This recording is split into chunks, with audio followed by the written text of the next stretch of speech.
Hello everybody, this is your trainer Umair Ansar once again. और आज है हमारी फोटोशॉप बिगनर्स कोर्स की क्लास नंबर 6। और आज की क्लास में हम सीखने जा रहे हैं कि कैसे फोटोशॉप को यूज़ करके हम अपनी फ़ोटोज़ में से अनवांटेड ऑब्जेक्ट्स को रिमूव कर सकते हैं, एक्ने स्कार्स को कैसे हील कर सकते हैं और डैमेज्ड फ़ोटोज़ को कैसे रीस्टोर कर सकते हैं। सो टाइम को मज़ीद ज़ाया किए बगैर चलिए आज की क्लास को करते हैं स्टार्ट। Roll sound. Action!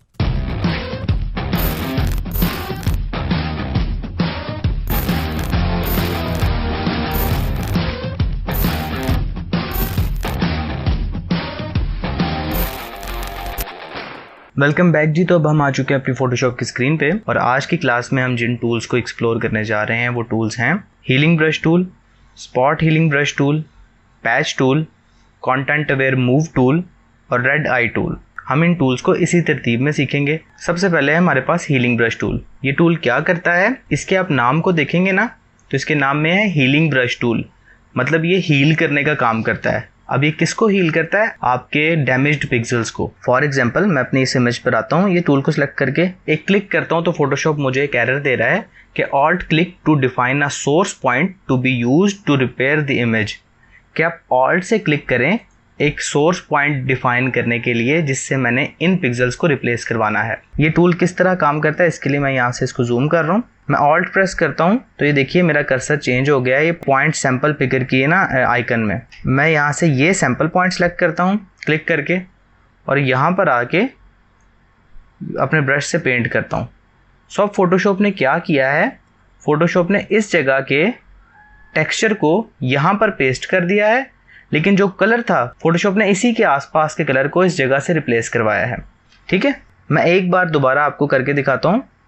सो देखिए मैं यहाँ का पॉइंट सैंपल उठा रहा हूँ और यहाँ पर आकर इस टेक्सचर को पेस्ट करता हूँ तो देखिए उसने टेक्सचर को रिप्लेस कर दिया है, लेकिन कलर यहाँ का डार्क था और यहाँ का लाइट था। उसने कलर यहाँ का ही इस्तेमाल किया है इसके आसपास का, और टेक्सचर जो मैंने यहाँ से उठाया उसने वो यहाँ पर पेस्ट कर दिया। आई होप आपको क्लियर हो गया होगा कि ये हीलिंग ब्रश टूल किस तरीके से काम करता है। हीलिंग ब्रश टूल की हेल्प से आप अपनी इमेज में जितने भी स्क्रैचेस हैं, जो भी स्कार्स हैं, उनको ट्रीट कर सकते हैं। ठीक है, आप जब भी स्किन के साथ या कोई भी फोटोशॉप पे काम कर रहे हैं तो आप उस काम को नॉन डिस्ट्रक्टिव वे में करें, डिस्ट्रक्टिव वे में ना करें।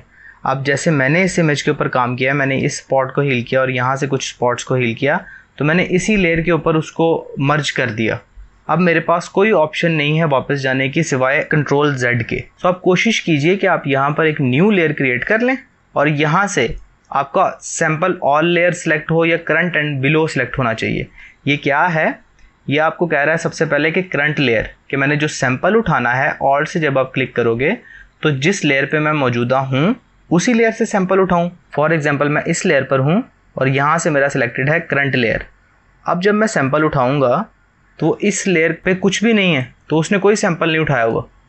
इसलिए ज़रूरी है कि आप करंट एंड बिलो, मतलब जिस लेयर पे मैं मौजूदा हूँ इस लेयर को और इससे नीचे जितनी लेयर्स हैं इन सब लेयर्स का सैंपल आप उठा सकते हो, या ऑल लेयर्स जितनी भी लेयर्स हैं। फॉर एग्जांपल मैं इस लेयर पर हूँ तो ऊपर वाली लेयर का भी सैंपल उठा सकते हो और नीचे से भी सैंपल्स उठा सकते हो। तो कोशिश कीजिए कि आप ऑल लेयर्स या करंट एंड बिलो को सिलेक्ट रखिए। अब मैं करंट एंड बिलो को सिलेक्ट करके ऊपर टॉप लेयर पे जाता हूँ जो कि मेरी एम्प्टी लेयर है। अब मैं यहाँ से सैंपल उठाता हूँ और यहाँ पे पेंट करके इसको फिक्स करता हूँ। ठीक है, मैंने इन स्पॉट्स को हील किया। अब मेरे पास ये नॉन डिस्ट्रक्टिव एक लेयर ऊपर पड़ी हुई है जिसको मैं कभी भी म्यूट करके अपनी एक्चुअल इमेज को देख सकता हूँ। सो आप कोशिश कीजिए कि जब भी कोई भी आप फोटोशॉप में काम कर रहे हैं तो उसके लिए एक न्यू लेयर क्रिएट कीजिए ताकि आपके पास बैकअप पड़ा हो। कोई भी आपसे गड़बड़ हो जाती है तो आपके पास ओरिजिनल आपकी इमेज बिल्कुल एज इट इज़ उसी हालत में पड़ी हुई है जिस हालत में आपने उसको इंपोर्ट किया था। ठीक है, नेक्स्ट टूल है हमारे पास स्पॉट हीलिंग ब्रश टूल। इसकी शॉर्ट की भी J है। ये टूल क्या काम करता है, सेम वही काम करता है जो हमारा हीलिंग ब्रश टूल काम करता है, लेकिन इसमें आपको सैंपल पॉइंट करने की ज़रूरत नहीं होती। इसमें फोटोशॉप की आर्टिफिशियल इंटेलिजेंस खुद ही डिटेक्ट कर लेती है कि आसपास किस तरह का टेक्सचर है और आसपास किस तरह का कलर है और वो खुद ही आपको रिजल्ट्स निकाल के दे रही होती है। फॉर एग्जांपल मैं इस कार के ऊपर जाता हूँ, मैं थोड़ा सा जूम कर लेता हूँ और अपने ब्रश साइज़ को थोड़ा सा छोटा कर लेता हूँ। अब ये जो कार है मैं इसके ऊपर एक बार क्लिक करता हूँ तो ये फोटोशॉप की आर्टिफिशियल इंटेलिजेंस ने खुद ब खुद ही डिटेक्ट कर लिया कि यहाँ पर कौन सा टेक्सचर आएगा और किस तरह का कलर होगा।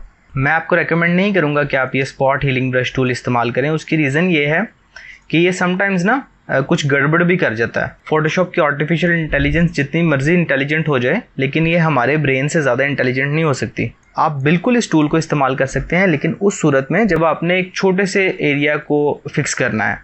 अगर आपके पास इमेज में बहुत ज़्यादा चीज़ें हैं ना, तो आप इस टूल को ना ही इस्तेमाल करें तो बेहतर है। आप हीलिंग ब्रश टूल को यूज़ कीजिए। नेक्स्ट अब हमारे पास टूल है पैच टूल। पैच टूल को समझने के लिए हम नेक्स्ट इमेज पे चले जाते हैं।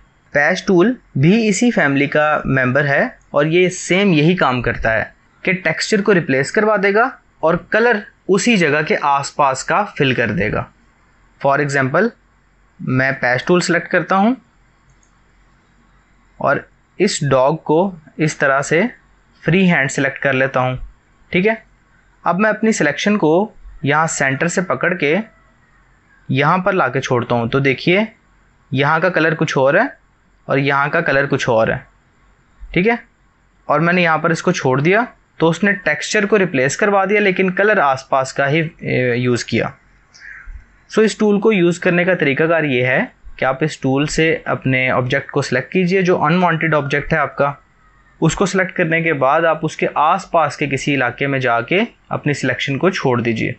तो ये देखिए, इसने इस डॉग को इस इमेज में से हटा दिया है। ये टूल बहुत ज़्यादा यूज़फुल टूल है उस सूरत में जब आपने किसी फ़ोटो को क्लिक किया है और वो तस्वीर बहुत अच्छी आई है, लेकिन कोई एक जगह पर कोई अनवांटेड ऑब्जेक्ट है या कोई आपने इमेज खींची है जिसमें पीछे से कोई बंदा गुजर रहा है और आपने उसको रिमूव करना है, तो उस सूरत में आप ये अपने पैच टूल को यूज़ कर सकते हैं। ठीक है, ये देखिए, मैं इस पैच को यहाँ से सिलेक्ट कर रहा हूँ और इसके आसपास ही जाके यहाँ पे छोड़ रहा हूँ। तो देखिए, इसने इसको रिमूव कर दिया। मैं जूम करके आपको दिखा देता हूँ। इसकी सिलेक्शन बनाई इस जगह की और इसको इसके आसपास ही ड्रैग करके छोड़ दिया। तो ये देखिए, इसने उस जगह को रिप्लेस कर दिया इस जगह से। ठीक है, और कलर जो उसने यूज़ किया वो उसने अपने आसपास का ही इस्तेमाल किया। मैं जूम आउट कर लेता हूँ। आई होप यहाँ तक आपको इन 3 टूल्स की समझ आ गई होगी। अगर आपके कोई भी क्वेश्चंस फिर भी हों तो आप कमेंट सेक्शन में मुझसे पूछ सकते हैं। मैं पूरी कोशिश करूँगा कि नेक्स्ट वीडियो में उन क्वेश्चंस को आंसर कर दूँ। नेक्स्ट टूल जो हमारे पास है वो है कंटेंट अवेयर मूव टूल। ये टूल क्या काम करता है? फॉर एग्जांपल, ये डॉग है और ये इन डॉग्स से थोड़ा सा दूर है। मैं चाहता हूँ कि ये मूव करके यहाँ पर आ जाए थोड़ा सा।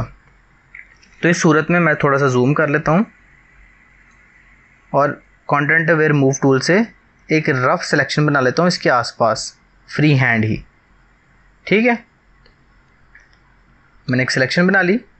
मेक श्योर आपका डॉग जो है वो इस सिलेक्शन के अंदर आ जाए। अब मैं कुछ और नहीं करूँगा, सिर्फ इसको मूव करके जहाँ पर मैं रखना चाहता हूँ वहाँ पर इसको रख दूँगा।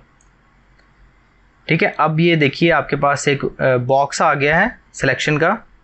आप यहाँ पर डबल क्लिक करेंगे ना तो फोटोशॉप थोड़ा सा टाइम लेगा और वहाँ से इस डॉग को ख़त्म कर देगा और यहाँ पर मूव करके आपको दे देगा। हम एक बार इसको दोबारा यूज़ करके देखते हैं। मैं कंटेंट अवेयर मूव टूल को सिलेक्ट करता हूँ, इस कुत्ते को सिलेक्ट कर लेता हूँ यहाँ से। ठीक है, अब मैं इसको मूव करता हूँ यहाँ पर और यहाँ पर इसको थोड़ा सा छोटा कर देता हूँ। अब डबल क्लिक करता हूँ तो ये देखिए, कुत्ता छोटा भी हो गया और पीछे भी चला गया। आई होप आपको ये कंटेंट अवेयर मूव टूल का भी अंदाज़ा हो गया होगा कि ये क्या काम करता है। नेक्स्ट जो हमारे पास टूल है वो है red I tool. Red I tool क्या काम करता है, इसके लिए मैं इस इमेज पर आ जाता हूँ, थोड़ा सा इसको जूम कर लेता हूँ। आपके साथ ये अक्सर होता होगा, आपकी तस्वीर किसी ने खींची और उसमें आपकी आंखों में ना इस तरह रेड शेड आ रहा होता है। ठीक है, लाइट की वजह से। सो इसको हम किस तरीके से फिक्स कर सकते हैं, उसके लिए ही हमारे पास फोटोशॉप में रेड आई टूल है।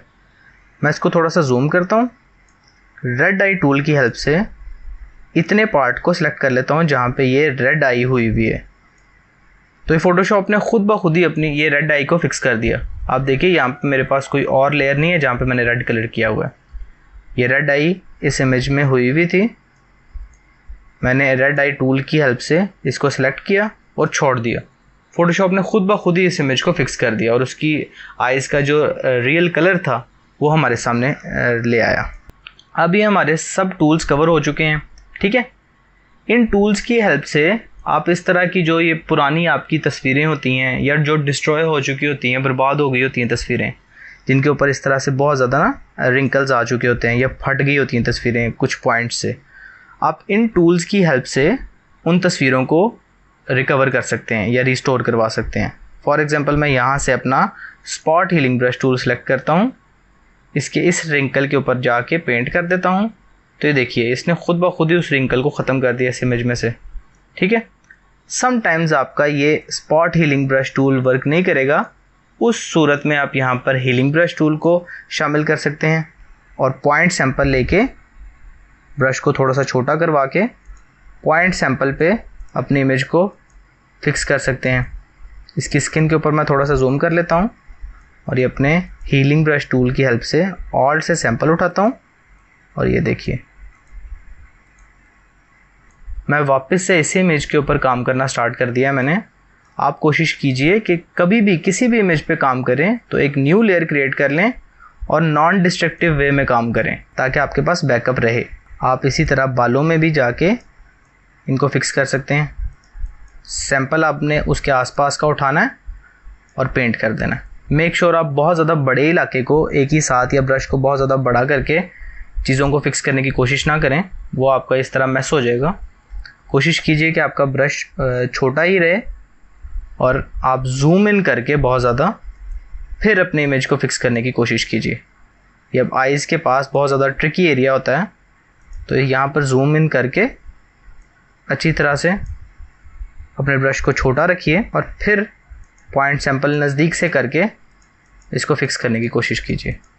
ठीक है, और इस तरह आप अपने इमेजेस को फिक्स करवा सकते हैं। आई होप आज की क्लास आपके लिए हेल्पफुल रही होगी। आप इन टूल्स की प्रैक्टिस लाजमी कीजिएगा और डिफरेंट इमेजेस के ऊपर जाके इन टूल्स की प्रैक्टिस कीजिएगा।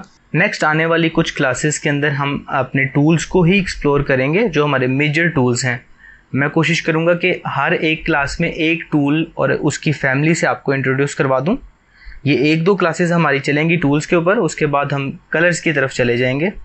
सो मेक श्योर आप चैनल को सब्सक्राइब कर दीजिए क्योंकि आने वाली वीडियोस में आपको बहुत कुछ नया सीखने को मिलेगा इंशाल्लाह। सो मिलते हैं नेक्स्ट क्लास में, तब तक के लिए मुझे दे दीजिए इजाज़त। अल्लाह हाफ़िज़।